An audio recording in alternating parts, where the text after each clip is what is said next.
think, like a lot of Ohioans, the first response would be, who? Third-tier candidate after almost 10 weeks of searching. The Republicans finally found their candidate. I think they'd have better luck finding the Loch Ness Monster.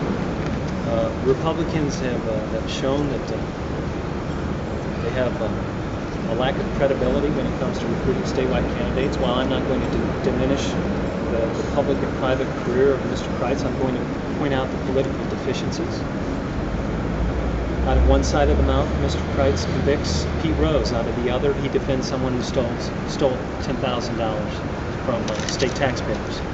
Out of one side of the mouth, as U.S. Attorney, Mr. Kreitz talks about holding people accountable. On this other side, he actually advertises on his website the fact that he'll stand up for corporations and push victims outside the court. We're very excited about the talents and the abilities of Rich Cordray. He's proven his abilities as treasurer here in Franklin County as well as the state. He's going to be an extraordinary attorney general as well.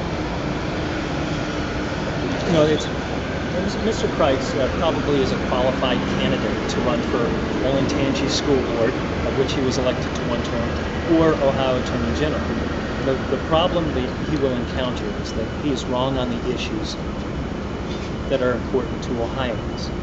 Ohioans expect an Attorney General that's going to stand up for Ohio's families. Well, how do you know what his position on these issues is? I went to his website, MikeKreitz.com, where he advertised that his commitment to corporations over victims, his abilities inside and outside the courtroom to seek settlements that reward corporations for bad behavior. And we don't believe that people in the state of Ohio need another corporate lawyer defending victims. We need somebody who's going to make the Ohio Attorney General's office stand up. He's expected to campaign on an anti-corruption platform. Your previous Attorney General, before Attorney General Rogers, resigned in a sexual harassment scandal. Do you think he'll have any traction on that with his record of prosecuting evildoers? Mark and I had a conversation about that. We have the Democratic Party and the leadership of this great state not responded so appropriately, quickly, in calling for the resignation of Mark Dan back in late April and early May. I think a different candidate would have appeared. But the fact of the matter is we didn't. Our governor responded appropriately, called for the resignation of Mark Dan, demanded it, and received it within days of that call. And now we've gotten an Attorney General, and Attorney General Rogers, who understands the complexities of the office and is opening up the door for Rich Cordray, who over the course of the last 18 months, soon to be 2 years, has proven he's an extraordinary state treasurer. And unlike his predecessors, Kim Blackwell and Joe Dieters, who actually ran away in the dark of the night to get away from the treasurer's office, Rich Cordray has actually been able to prove real results, give real results to families, and do the same for the Attorney General's office.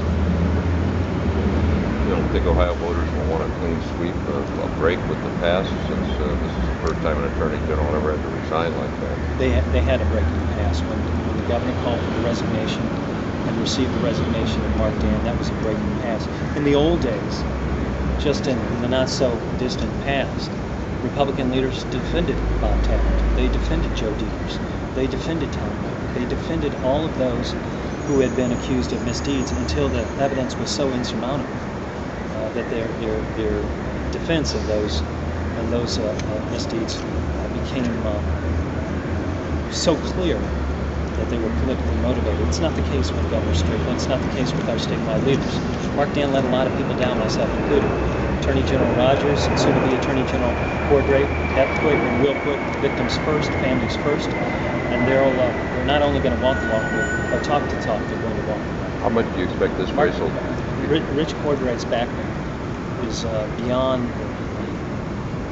question. He's as a Franklin County treasurer, as a legislator, and now as state treasurer. He has carried himself with the kind of dignity that we all should expect out of our elected officials, regardless of political stripe. His family lives in Grove City. He's got a young family, as well as his spouse who works down the street at Capital Law, well-respected lawyer in their own right. I believe that the Attorney General, Rich Cordray, will run the office the same way he did as treasurer, with a great deal of dignity, confidence, putting the people of the state first.